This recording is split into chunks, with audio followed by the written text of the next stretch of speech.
Shalom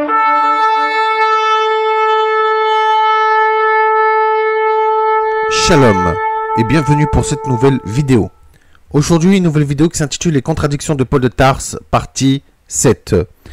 Dans cette vidéo, je vais vous exposer de nouvelles contradictions que Paul a fait dans ses écrits et je vais vous prouver une fois de plus que Paul se contredit à plusieurs reprises, puisque beaucoup de personnes refusent de croire qu'il y a des contradictions de Paul dans ses propres écrits. Et vous allez voir que certaines contradictions sont assez incroyables. Sans plus attendre, je vous laisse découvrir tout cela. J'espère que cette vidéo vous plaira et j'espère que vous verrez la vérité sur cet homme une fois de plus. Bien, nous allons commencer cette vidéo. Alors Paul dit que tout ce qu'il a écrit, donc tous ses écrits, sont des commandements du Seigneur et que les ignorants qui refusent de l'écouter doivent rester des ignorants. Dans 1 Corinthiens chapitre 14 versets 37 à 38 il est écrit: si quelqu'un croit être prophète ou spirituel, qui reconnaisse que les choses que je vous ai écrites sont des commandements du Seigneur.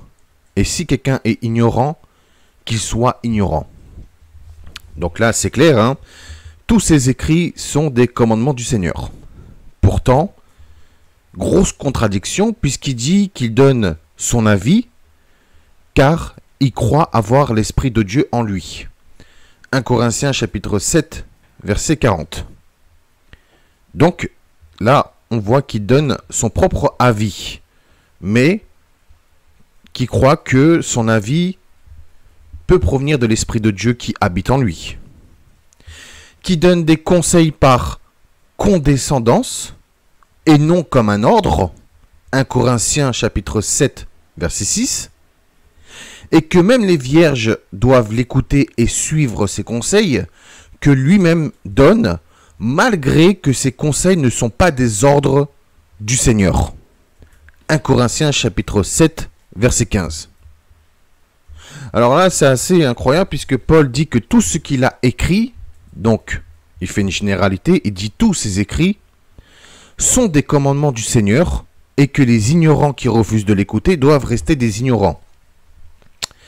Et que ceux qui croient qu'ils sont des prophètes ou spirituels ou inspirés, ils doivent reconnaître que toutes les choses que Paul a écrites sont des commandements du Seigneur. Alors que il dit qu'il donne son avis parce que lui-même croit qu'il a l'Esprit de Dieu en lui, qu'il donne des conseils par condescendance et non comme un ordre. Pourtant, un commandement, c'est aussi un ordre. Donc là, on voit qu'il donne ses propres conseils. Et que les vierges doivent l'écouter et suivre ses conseils, que lui-même donne malgré que ses conseils ne sont pas des ordres du Seigneur. Oui, bon. Un coup, il dit que tout ce qu'il a écrit dans toutes ses lettres, parce qu'il a fait une généralité, il dit que tout ce qu'il a écrit dans ses lettres sont des commandements du Seigneur, mais ensuite, il dit que, finalement, c'est des conseils de lui-même qu'il donne qui ne sont pas des ordres du Seigneur. Voilà, c'est n'importe quoi, mais bon. Continuons. Il dit aussi, à ceux qui sont mariés, j'ordonne, non pas moi, mais le Seigneur, que la femme ne se sépare point de son mari. 1 Corinthiens chapitre 7, verset 10. Donc là, vous avez bien entendu, il ordonne, non pas lui-même, mais le Seigneur ordonne par l'intermédiaire de Paul, ce que lui-même dit, que la femme ne doit point se séparer de son mari. Mais finalement, il dit autre chose. Dans 1 Corinthiens chapitre 7, verset 12, aux autres, ce n'est pas le Seigneur, mais moi qui dis, si un frère a une femme non croyante, et qu'elle consente à habiter avec lui, qu'il ne la répudie point. Voilà, donc, c'est-à-dire que si un frère a une femme non croyante, qu'il ne se sépare pas de sa femme non croyante. Alors, ce qui est assez bizarre, c'est qu'il dit que le Seigneur, et lui-même en même temps, ordonne à la femme de ne point se séparer de son mari, mais 2 versets après, il dit la même chose pour le frère, qui ne doit point se séparer de sa femme incroyante, mais que, cette fois-ci, C'est lui qui donne cet ordre et non le Seigneur. Où est la logique? Où est la logique? Il dit que c'est le Seigneur qui ordonne à la femme de ne point se séparer de son mari. 2 versets après, il dit que le frère ne doit point se séparer de sa femme non croyante. Et il dit ce n'est pas le Seigneur qui ordonne, alors que 2 versets avant, il a dit que c'est le Seigneur qui ordonne. Mais je comprends pas. Là, où est la logique? C'est assez incroyable. Franchement, même moi, je comprends pas la logique de Paul de Tarse. Il a une logique assez étrange. Pourtant, les 2 versets sont quasiment identiques. L'homme, tout comme la femme, ne doivent point se séparer de leur mari et leur femme. La femme ne doit point se séparer de son mari. Et l'homme ne doit point se séparer de sa femme. Un coup, il dit que c'est le Seigneur qui ordonne, et un coup, il dit que ce n'est pas le Seigneur qui ordonne. Je comprends pas. Enfin bref, continuons. Paul dit une chose assez incroyable. Écoutez bien. Paul dit qu'avant que la foi vînt, nous étions enfermés sous la garde de la loi, en vue de la foi qui devait être révélée. Galates chapitre 3, verset 23. Donc il dit que la foi n'était pas venue à cause de la loi. Donc personne n'a eu la foi parce que nous étions tous sous la loi. Mais il avoue dans Romains chapitre 4, verset 3 que Abraham avait eu la foi et que sa foi lui fut imputée à justice. Oui, d'accord, bon. Un coup, il dit que personne n'a eu la foi parce que tous étaient enfermés sous la garde de la loi.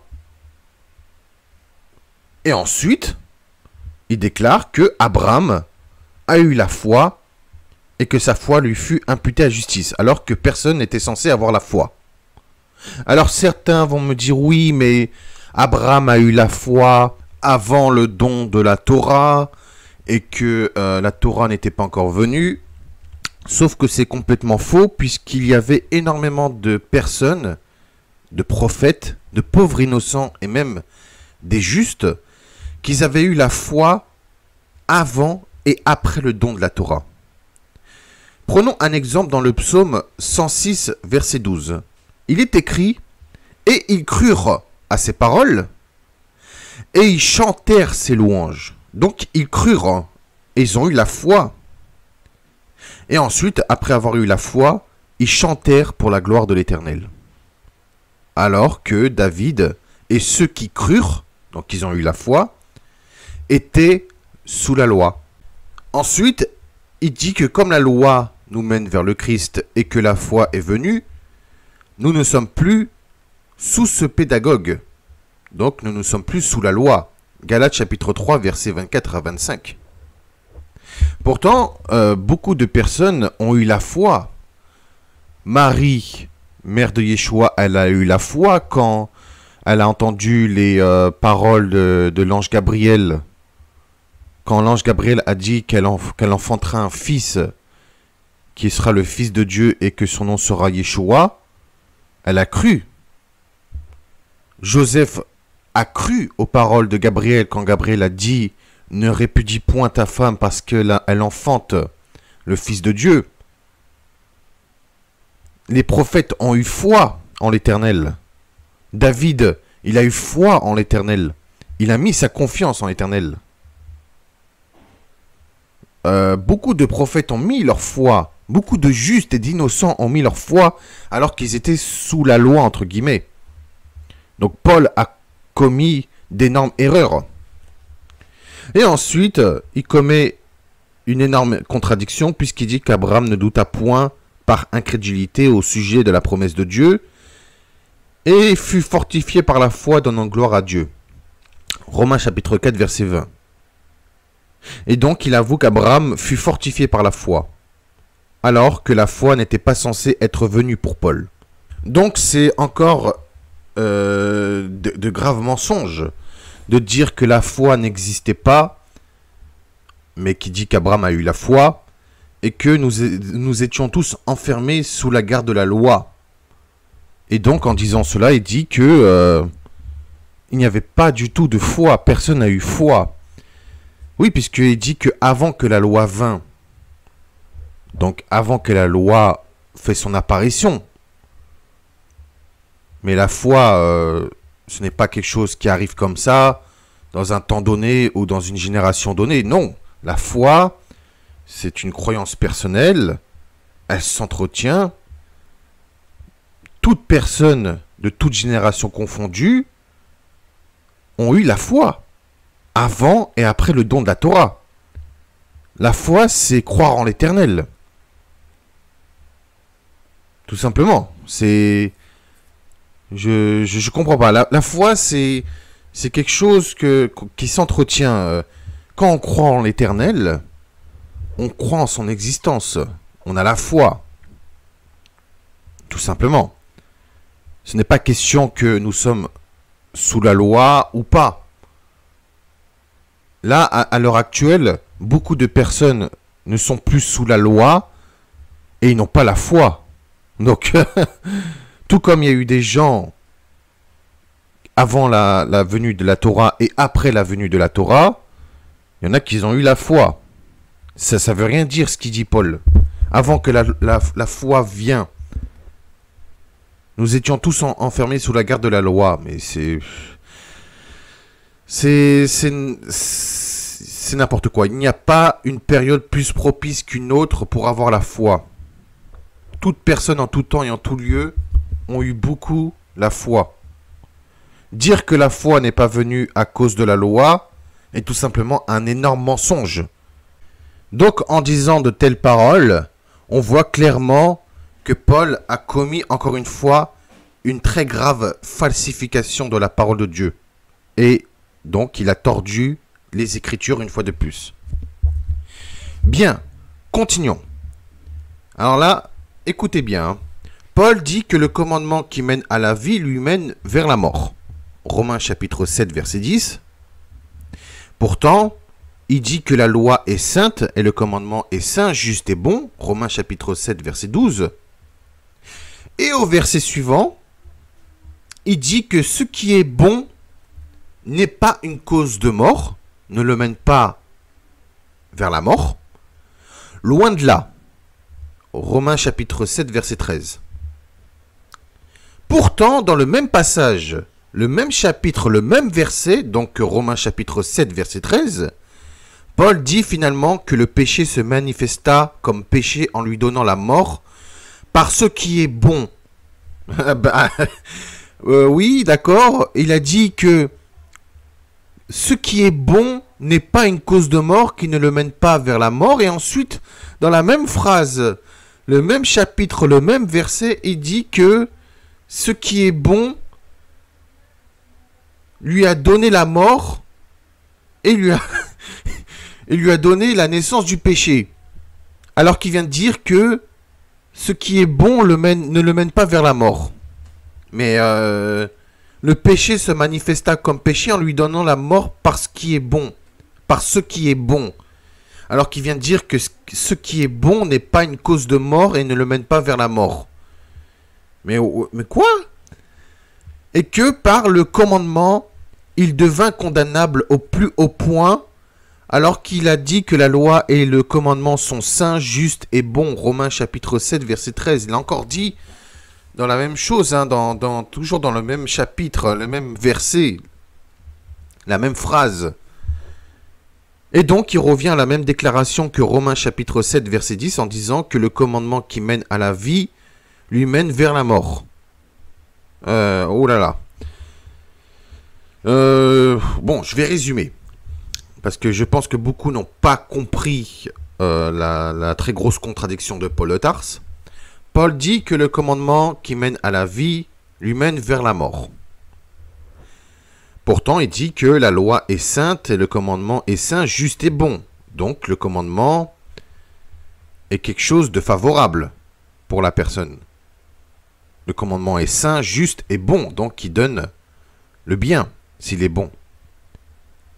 Et au verset suivant, il dit que ce qui est bon n'est pas une cause de mort, alors qu'il a dit que le commandement qui est bon lui mène vers la mort. Voilà, loin de là, hein. Et pourtant, dans le même passage, même chapitre et verset, Paul dit finalement que le péché se manifesta comme péché en lui donnant la mort par ce qui est bon, et que le commandement qui était censé être bon lui devint condamnable au plus haut point. Alors qu'il a dit que la loi, le commandement et ce qui est bon sont justes, saints et tout simplement profitables. Mais moi, je comprends pas ce que Paul veut dire. Là, son raisonnement est assez étrange. Cet esprit rempli de confusion montre clairement l'état mental de Paul, hein, malheureusement. Même ses écrits montrent qu'il avait un problème mental. Alors, il dit que ce qui est bon, juste et saint mène vers la mort. Pourtant, nous n'avons jamais vu quelque chose qui est juste, bon et saint mener vers la mort. Prenons un exemple. Par exemple, quelqu'un qui se blesse. Ou quelqu'un qui tombe malade. Et qui reçoit des soins. Les soins lui sont profitables. Les soins lui mènent vers la guérison. Et les soins sont quelque chose de bon et de juste. En aucun cas, si les soins mènent à la guérison, quelque chose qui est profitable, même quelque chose de primordial, qui soulage les douleurs, va mener à la mort. Si les soins sont profitables, qui mènent à la guérison, qui sont justes, qui sont bons, qui permettent de soulager les douleurs des autres, en aucun cas les soins vont mener vers la mort. C'est n'importe quoi. La seule chose qui pourrait mener vers la mort, c'est l'état de santé de la personne. Si la personne était vraiment, mais vraiment blessée, qu'il y a eu un énorme accident ou qu'il y a eu quelque chose de très grave qui est entre la vie et la mort, oui, là, je comprendrais. Mais si quelqu'un se fait mal, si quelqu'un a une maladie et que les soins sont justes et sont bons, profitables, qui mènent à la guérison, non, ça mènera pas vers la mort. Voilà ce que c'est le résumé de Paul. Le commandement et tout ce qui est bon sont justes, saints et profitables, mais ça mène à la mort. Et que c'est condamnable au plus haut point. Je comprends pas. Je comprends pas. Ensuite, Paul dit que le but du commandement, c'est une charité venant d'un cœur pur, d'une bonne conscience et d'une foi sincère. 1 Timothée chapitre 1 verset 5. Mais là, c'est là qu'on voit que c'est complètement n'importe quoi. Puisque Paul dit que le commandement mène à la mort, alors qu'il est censé mener vers la vie. Et ensuite, il dit que le commandement mène vers une charité venant d'un cœur pur, d'une bonne conscience et d'une foi sincère. Il faut savoir, hein, est-ce que le commandement est positif ou négatif? Est-ce qu'il est profitable ou condamnable? Mais c'est n'importe quoi. Là, il dit clairement que le commandement est juste, bon et saint, qui mène vers une charité venant d'un cœur pur, d'une bonne conscience et d'une foi sincère, pour dire ensuite que le commandement mène vers la mort et qui condamne au plus haut point. Là, on voit encore une fois l'esprit de confusion qu'il a en lui. Mais c'est n'importe quoi.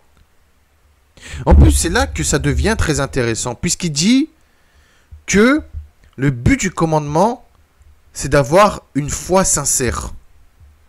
Pourtant, dans tous ses écrits, dans toutes ses lettres, dans toutes ses paroles, n'a-t-il pas séparé à plusieurs reprises dans ses écrits la foi et la loi en deux catégories?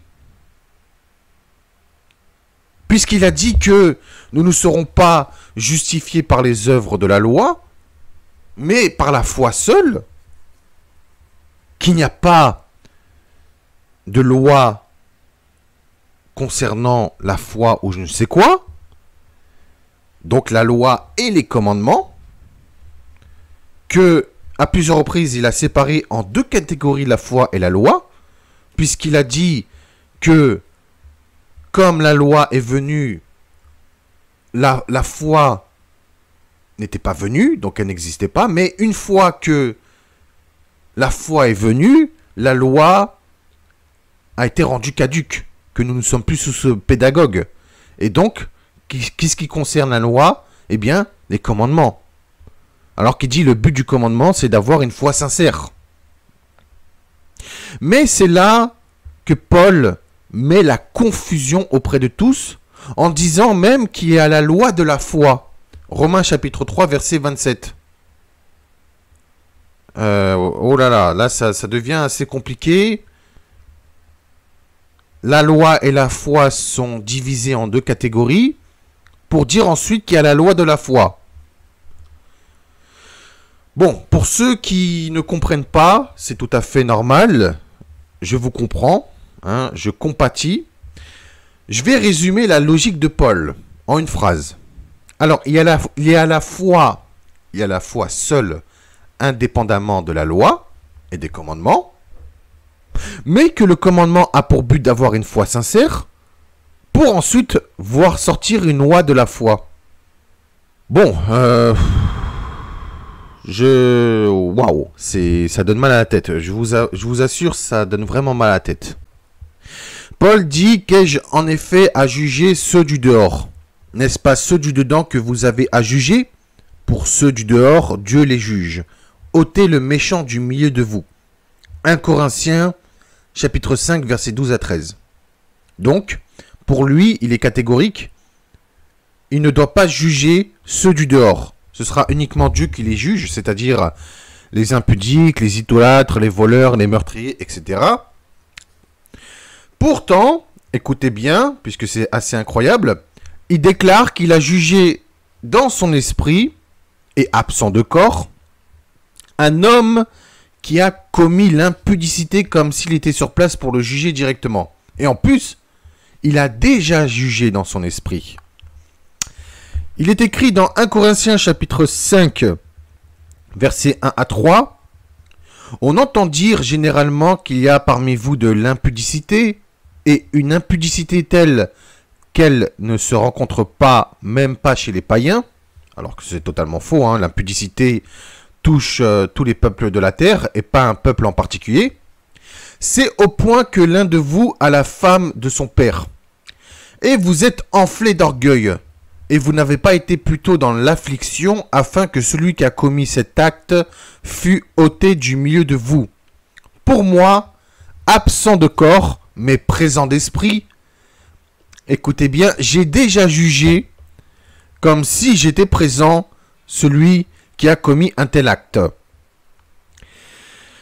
Bon, Paul dit qu'il n'a pas à juger les gens du dehors, puisque c'est Dieu seul qui les juge, mais il déclare qu'il a déjà jugé cet homme en esprit et absent de corps, et que cet homme, tout simplement, qui a commis l'impudicité, est un gens du dehors.